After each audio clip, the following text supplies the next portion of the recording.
તમે જોઈ રહ્યા છો પ્રકોપ ન્યૂઝ।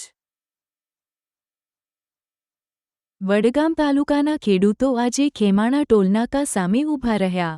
પાલનપુર રોડ હાઈવે પર આવેલા ટોલનાકા સામે ખેડૂતોના સંગઠનો એકતા દર્શાવી ટોલ ફ્રી કરવાની જોરદાર માંગ કરી। આંદોલન હેઠળ હજારો ખેડૂતો હાજર રહ્યા અને નારેબાજી કરી। ભારતીય કિસાન સંઘ વડગામ ટીમ દ્વારા યોજાયેલા આ ધરણા કાર્યક્રમમાં તાલુકાના પ્રમુખ, મંત્રી તેમજ પ્રગતિશીલ ખેડૂતો મોટી સંખ્યામાં જોડાયા હતા।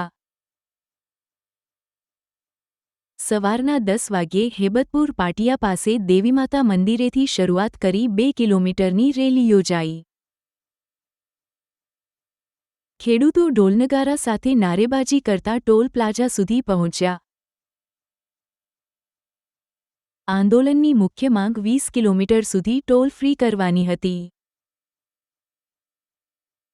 ખેડૂતોનો આક્ષેપ છે કે સ્થાનિક લોકો પર અયોગ્ય રીતે ટોલ વસૂલવામાં આવી રહ્યો છે।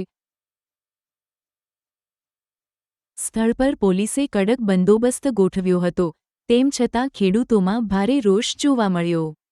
ખેડૂતોના આગેવાનોનું કહેવું છે કે માગણીઓ પૂરી ન થાય ત્યાં સુધી લડત ચાલુ રહેશે। અહેવાલ જશવંત ઠાકોર, પ્રકોપ ન્યૂઝ, નાનોસણા।